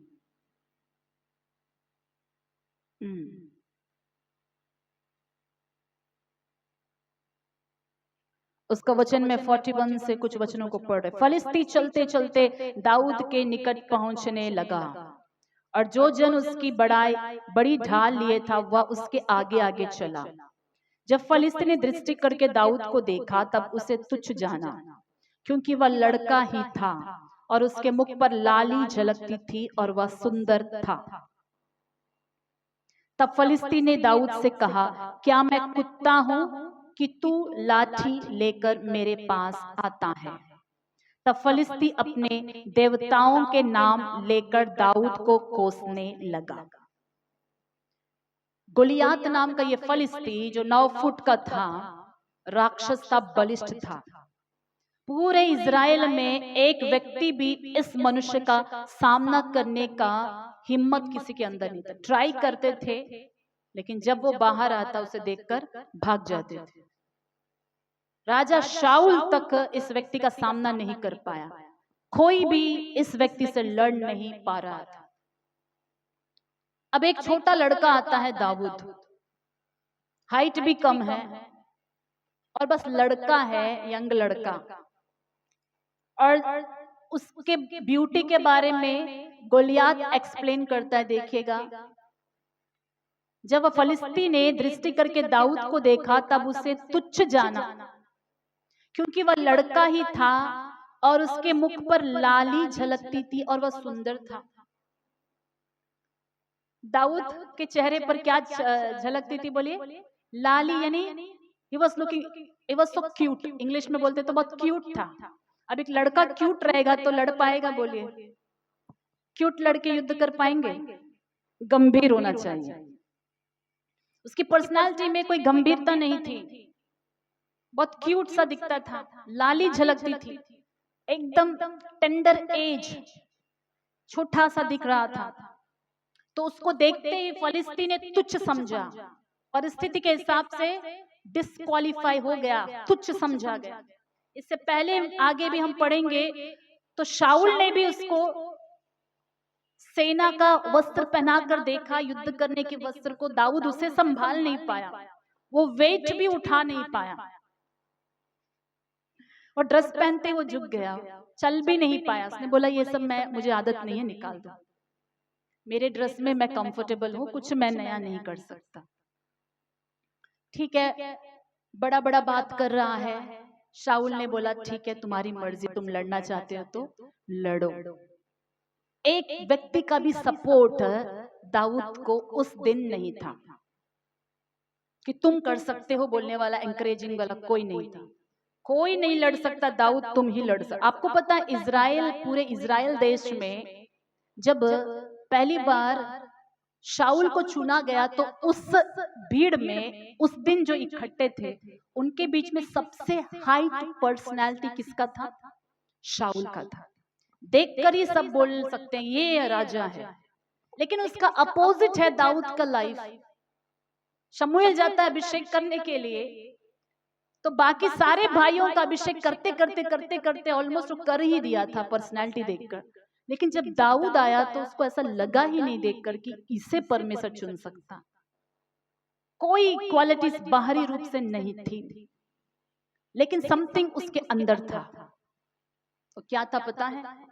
एक तो परमेश्वर के साथ में एक क्लोज रिलेशनशिप था उसका, दूसरा स्पिरिचुअल आंखों से वो परमेश्वर के कार्यों को पहले से होता हुआ देख पा रहा था।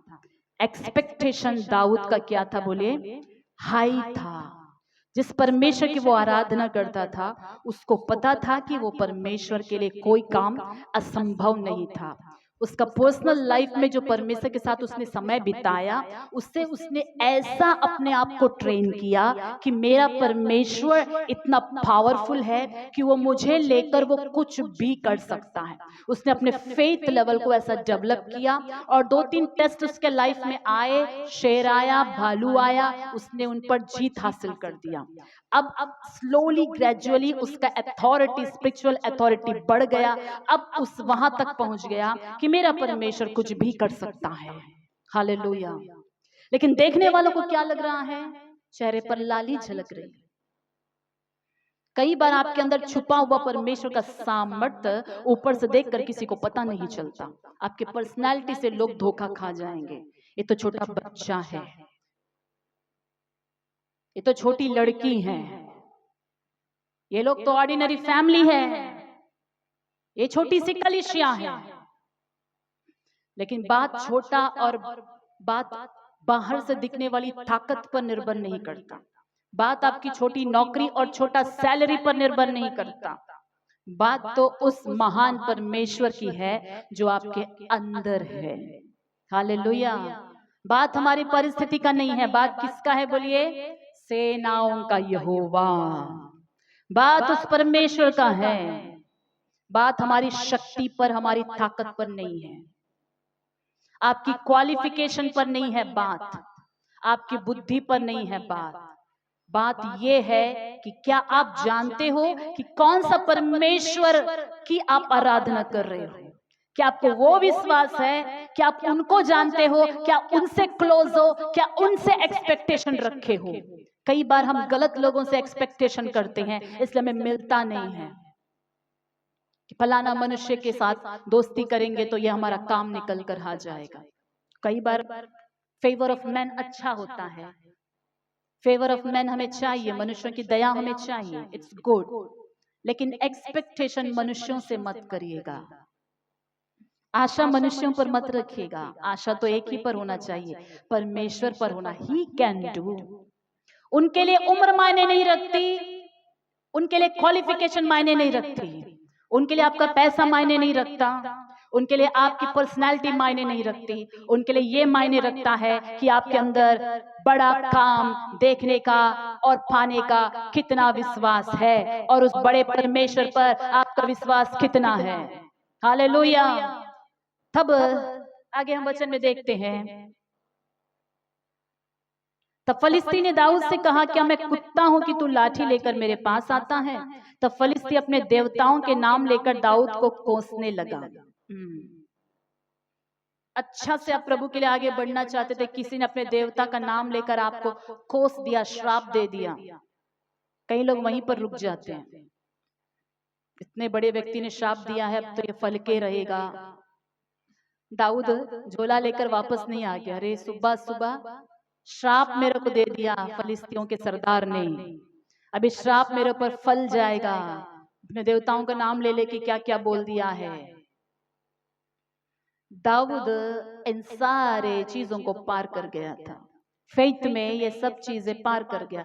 अब किसी का श्राप मुझ पर काम करने वाला है नहीं, किसी का नेगेटिव बात मुझ पर काम करने वाला है नहीं, किसी का डिस्करेजमेंट, उसके भाई डिस्करेज कर रहे थे, तुम्हें यहाँ पर क्या काम, घर जाओ वापस। किसी का डिस्करेजमेंट को आगे आने नहीं दिया, किसी को रोकने नहीं दिया अपने आप को, बस वो एक धुन से आगे बढ़ा जा रहा है। फिर फलिस्ती ने दाऊद से कहा, मेरे पास आ, मैं तेरा मांस आकाश के पक्षियों और वन पशुओं को दे दूंगा। कई बार परिस्थिति आपको ऐसे ही इनवाइट करेगी, आओ नजदीक आओ बताता, पास आओ बताता, और हम डर जाते हैं। सरदार, इस फलिस्तियों का सरदार गोलियात ने बोला, पास आ, मैं तेरा मांस आकाश के पक्षियों और वन पशुओं को दे दूंगा। ऐसा ही वो सबसे बोला करता था। सारे इजरायली यही बातों को सुनकर भाग जाते थे। वचन में लिखा है, जब वो देवताओं का नाम लेकर श्राप देता था, श्राप सुनकर, उसकी ललकार सुनकर, उनकी बातों को सुनकर सारे इजरायली योद्धा के योद्धा सब भाग गए। देखा आपने, कोई फिजिकल स्ट्रेंथ काम नहीं आया यहाँ पर। जितने योद्धा थे, शाऊल था, सबके सब भाग गए। किसी के अंदर ये शक्ति नहीं थी सामना करने का। दाऊद ने फलिस्ती से कहा, तू तो तलवार और भाला और सांग लिए हुए मेरे पास आता है, तुम्हारे पास मुझसे लड़ने के लिए सब कुछ है, परंतु मैं सेनाओं के यहोवा के नाम से तेरे पास आता हूं, जो इजरायली सेना का परमेश्वर है, उसी को तूने ललकारा है। हालेलुया। तूने मुझसे पंगा नहीं लिया गोलियात। परिस्थितियां, ये परिस्थितियां हमसे नहीं पंगा लिए हैं। किससे लिए हैं? हमारे परमेश्वर से। तूने हमसे नहीं पंगा लिया, तूने हमें नहीं ललकारा, तूने सेनाओं, इजरायली सेना के परमेश्वर को ललकारा है। हालेलुया। जो आपको छेड़ रहे हैं, तकलीफ दे रहे हैं, जो समस्या उत्पन्न कर रहे हैं, और जो आपको गाली गलौज कर रहे हैं, या जो भी परिस्थिति ताना माना आपको सुनना पड़ रहा है, वो आपसे नहीं लड़ रहे हैं, आपके परमेश्वर से लड़ रहे हैं। आप इसलिए उन सारी बातों को पकड़ना मत कि मुझे ऐसा बोल दिया, उसने मुझे ऐसा बोल दिया। अरे किसने किसी को भी आपको नहीं बोला, वो परमेश्वर के पास गया है वो बात। हालेलुया। मनुष्य के बातों को सुनकर डिस्करेज मत होना, क्योंकि वो डिस्करेजमेंट के वर्ड आपके लिए नहीं बोले गए हैं। वो सीधा परमेश्वर से उन्होंने चैलेंज लिया है, और परमेश्वर ने डिस्करेज के सारी बातों को सुना हुआ है। वो सारी निंदाओं को परमेश्वर ने सुना है, और जवाब परमेश्वर देने वाले हैं। आपको क्या करना है? फेस करना है, बड़े विश्वास से फेस करना है। दाऊद इतना कॉन्फिडेंट था, वो कहता है 46, आज के दिन यहोवा तुझको मेरे हाथ में कर देगा, और मैं तुझको मारूंगा और तेरा सिर तेरे धड़ से अलग करूंगा, और मैं आज के दिन फलिस्ती सेना के शव आकाश के पक्षियों और पृथ्वी के जीव जंतुओं को दे दूंगा। तब समस्त पृथ्वी के लोग जान लेंगे कि इजराइल में एक परमेश्वर है।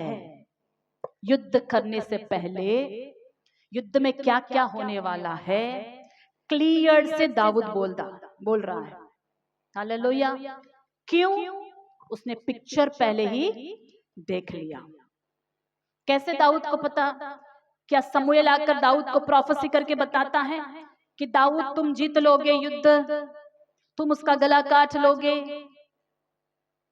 आज ही के दिन फिलिस्तियों के सेना से तुम लोग जीत लोगे, उसके सारे उनके शवों को आकाश के पक्षी जंगली जानवरों को खिला दोगे? क्या कोई प्रोफेसी मिली थी दाऊद को?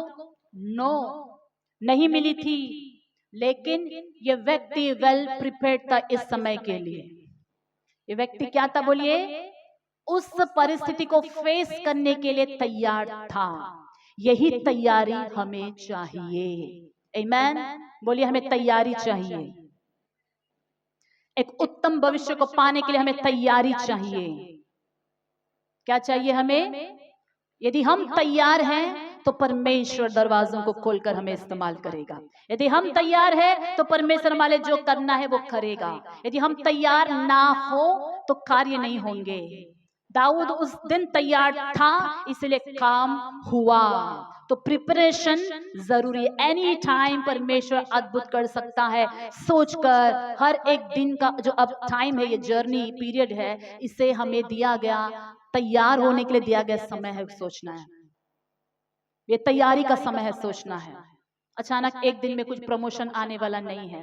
वो प्रमोशन के वो सीट पर बैठकर जो काम करना है वो काम पहले से आपको करना आना चाहिए। नौकरी मिलने के बाद सीख लूंगा, नहीं सीख पाओगे, पहले से सीखो। एग्जाम का दिन एक दिन पहले प्रिपेयर हो जाऊंगा, नहीं होगा, पहले से सीखो, पढ़ो। इंटरव्यू हो जाए, पोस्ट निकल जाए, प्रभु पोस्ट निकल जाए, प्रार्थना करते हैं। पोस्ट में क्या क्या, एग्जाम में क्या क्या आएगा, उसका ट्रेनिंग, उसका पढ़ाई कोई नहीं करता। लेकिन क्या करते हैं बोलिए? पोस्ट निकल जाना है, जॉब मिल जाना है, लेकिन लिखेंगे क्या वहां पर जाके? उसकी तैयारी नहीं करेंगे। क्या अपॉर्चुनिटी जरूर आएगी, लेकिन क्या प्रिपरेशन है? हालेलुया। दाऊद के पास परमेश्वर की शक्ति भी थी, पॉजिटिव पिक्चर भी था, दृष्टिकोण भी था, एक्सपेक्टेशन भी था। परमेश्वर, एक्सपेक्टेशन, साथ में प्रिपरेशन, तीन चीज चाहिए हमें। क्या चाहिए बोले? परमेश्वर भी चाहिए, एक्सपेक्टेशन चाहिए, साथ में क्या चाहिए? प्रिपरेशन भी चाहिए। हालेलुया। ये दो चीज लेके बहुत लोग आगे निकल जाते हैं। एक्सपेक्ट परमेश्वर है, किसी लोगों के पास भी एक ही है, దేవుడు ఉంటే చాలండి అని ఏదైనా చేసేస్తారు। हाँ, परमेश्वर उनसे काफी है। एग्जाम परमेश्वर लिखेंगे, नौकरी परमेश्वर करेंगे, शादी परमेश्वर करेंगे। परमेश्वर है तो हमें एक्सपेक्टेशन भी करना चाहिए, साथ में प्रिपरेशन करना चाहिए। अगर प्रिपरेशन और एक्सपेक्टेशन बड़ी तेजी से प्रार्थना के साथ चल रही है, परमेश्वर अद्भुत करने के लिए देर नहीं करेगा। आमीन। कई बार प्रिपरेशन में इतना घुस जाते हैं कि परमेश्वर को भूल जाते हैं, इसलिए आपकी शक्ति कोई काम नहीं आती, ना तो बल से ना तो शक्ति से, परमेश्वर की आत्मा के द्वारा होगा, वो भी नहीं भूलना है। युद्ध के लिए घोड़े तो तैयार है, लेकिन विजय कौन देता है बोलिए? परमेश्वर देता है। भजनकार कहता है कि युद्ध के लिए घोड़े तैयार है, रेडी है, लेकिन विजय कहां से मिलता है? हाँ, ऐसा नहीं कि परमेश्वर को छोड़कर युद्ध के घोड़े तैयार है। तो कई बार इजरायली युद्ध में हार गए। घोड़े तो तैयार थे, सैनिक तैयार थे, लेकिन कौन नहीं था उनके मध्य में? परमेश्वर नहीं था। तो हमारे मध्य में परमेश्वर होना चाहिए, एक्सपेक्टेशन हाई होना चाहिए, प्रिपरेशन भी राइटली होना चाहिए। आगे वचन में देखेंगे, और यह समस्त मंडली जान लेगी कि यहोवा तलवार या भाले के द्वारा जयवंत नहीं करता, इसलिए कि संग्राम तो यहोवा का है और वही तुम्हें हमारे हाथ में कर देगा। संग्राम किसका है बोलिएगा? परमेश्वर का। युद्ध परमेश्वर का है, विजय परमेश्वर के द्वारा होने वाली है। भाले के द्वारा, तलवार के द्वारा कुछ होने वाला नहीं है, परमेश्वर के द्वारा होगी। जब फलिस्ती उठकर दाऊद का सामना करने के लिए निकट आया, तब दाऊद सेना की ओर फलिस्ती का सामना करने के लिए फुर्ती से दौड़ा। फिर दाऊद ने अपनी थैली में हाथ डालकर उसमें से एक पत्थर निकाला और उसे गोफन में रखकर फलिस्ती के माथे पर ऐसा मारा कि पत्थर उसके माथे के भीतर घुस गया और वह भूमि पर मुंह के बल गिर पड़ा। हालेलुया। दाऊद के थैले में पत्थर थी, उसके हाथ में गोफन था। वचन 40 पढ़ेंगे, 40। तब उसने अपनी लाठी हाथ में ली और नाले में से 5 चिकने पत्थर छांट कर अपनी चरवाहे की थैली अर्थात अपने झोले में रखे। हालेलुया। दाऊद ने क्या करा? युद्ध में जाने से पहले नाली के पास गया, 5 पत्थर को उसने क्या किया? सेलेक्ट किया, चिकना पत्ता, उसको झोले में डाला, हाथ में गोफन लिया, एक हाथ में लाठी लिया। ये प्रिपरेशन को दिखाता है। परमेश्वर के साथ कहीं समय से आराधना करते हुए, छोटे छोटे चीजों को जंगल में लड़ते हुए प्रिपेयर हो गया। मैं छोटा काम नहीं करूंगा, जंगल में भेड़ बकरी नहीं पालूंगा, डायरेक्ट मुझे राजा बनना है, कभी नहीं बन पाता। प्रेजेंट में उसे जो काम सौंपा गया था उसे उसने अच्छे से किया। उस वक्त वो चरवाहा था, चरवाहे का काम ईमानदारी से करता रहा, और उसी चरवाहे के काम को ईमानदारी से करते वक्त परमेश्वर ने उसको ट्रेनिंग भी दिया और कुछ मुसीबतों को आने दिया। मुसीबतें हमारे जीवन में क्यों आती है बोलिए? हमें ट्रेन करने के लिए, बेहतर बनाने के लिए। यदि शेर नहीं आता, भालू नहीं आता, दाऊद को कैसे मालूम होता कि उसके अंदर कौन सा सामर्थ्य परमेश्वर ने छिपा कर रखा है? जंगल में उन दोनों को उसने हरा दिया, तब उसको पता चल गया कि परमेश्वर मेरे द्वारा क्या कर रहा है, बड़े कामों को करना शुरू कर दिया है। अगर मैं भेड़िया को फाड़ सकता हूँ, भालू को फाड़ सकता हूँ, शेर को फाड़ सकता हूँ, मैं कुछ भी फाड़ सकता हूँ। ये रोष उसके अंदर आया। चैलेंजेस हमें वीक करने के लिए नहीं आती हमारी जिंदगी में, चैलेंजेस हमें स्ट्रांग करने के लिए आती है। हालेलुया, आमेन। అనుకూలమైన విపరీతమైన పరిస్థితులు, ప్రతికూలమైన పరిస్థితులు, అన్ని నెగటివ్ జరిగే పరిస్థితులు ఎందుకు వస్తాయి? మనల్ని స్ట్రాంగ్ చేయడానికి। చెప్పండి ఎందుకు వస్తాయి? स्ट्रांग बनाने के लिए आते हैं। तूफान हमारी जिंदगी में क्या करने के लिए आता है? स्ट्रांग बनाने के लिए। ये प्रिपरेशन का हिस्सा है, हमें प्रिपेयर कर रहा है परमेश्वर। हम उन तूफानों को देखकर डिस्करेज होने के लिए नहीं, उन मुसीबतों को देखकर, परेशानियों को देखकर डिस्करेज होने के लिए नहीं, वो हमें बढ़िया तरीके से प्रिपेयर कर रहा है। अगर दाऊद एक बाड़ा बना लेता जंगल में कि यहाँ पर कोई भेड़िया नहीं आना, कुछ भी नहीं आना, उसको फाइट कैसे करने कभी सीखता ही नहीं। आमीन। वो जंगल में नहीं जाकर घर के पास ही भेड़ बकरी चराता। इतना ताकत, इतना हिम्मत नहीं होता अकेला गोलियात को फेस करने का, क्योंकि जंगल में कई कई दिन अकेले रह जाता था, रात को सो जाता था वहां पर। वो ऐसा व्यक्ति कहीं पर भी खड़ा हो सकता है। टफ ग्राउंड हमें क्या बनाती है बोलिएगा? बेटर पर्सन बनाती है। टफ ग्राउंड, कंफर्टेबल जोन में कुछ नहीं सीखेंगे। टफ ग्राउंड में हम क्या हो जाते हैं? मैच्योर हो जाते हैं, स्ट्रांग हो जाते हैं। प्रेशर हमें क्या कर देता है बोलेगा? बहुत सारी चीजों को हैंडल करने का शक्ति बढ़ाता है हमारे अंदर। प्रेशर लाइफ में नहीं होगा, काम का बोझ ज्यादा नहीं रहेगा। हम बहुत चीजों को हैंडल करने का अगर हम नहीं सीखेंगे तो हम मैच्योर्ड नहीं होंगे, हमारी शक्ति नहीं बढ़ेगी। हालेलुया।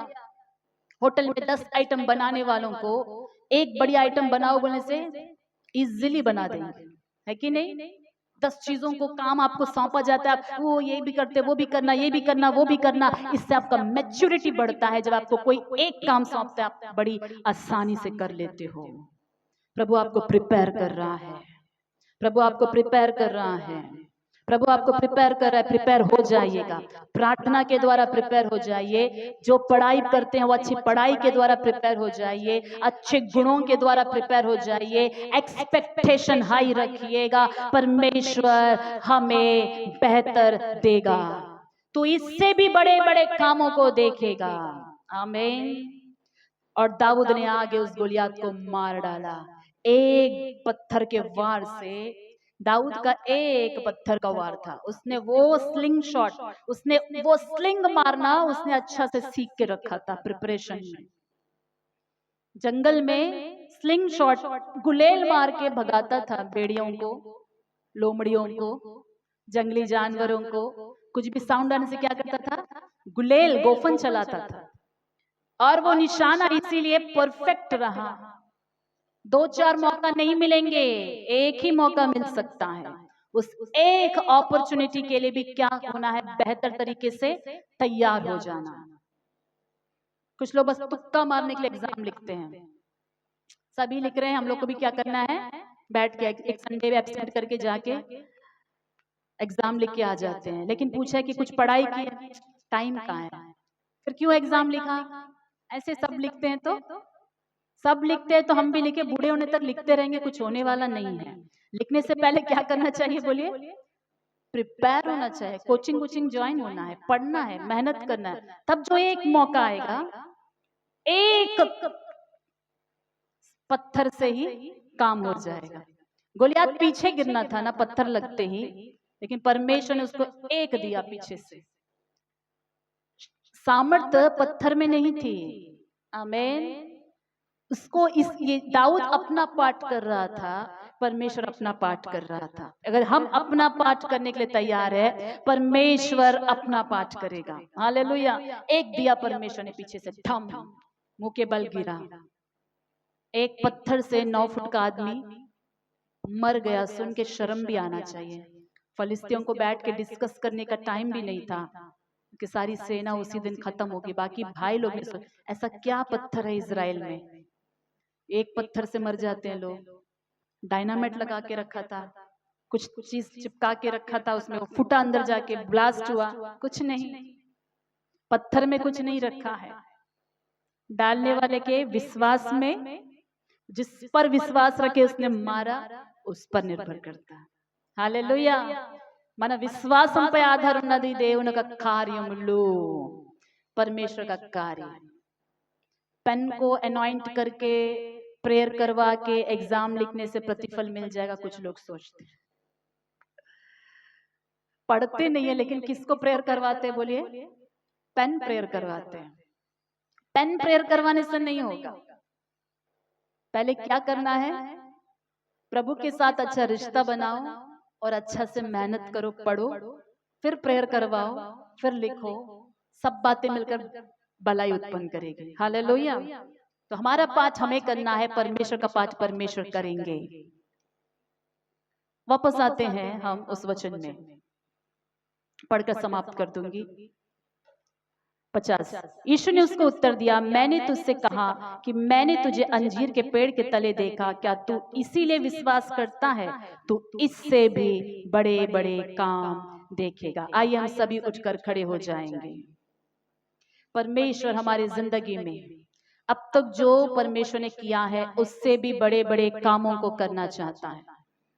अंदर ले चल बढ़ता परमेश्वर, इससे भी बड़े बड़े काम करना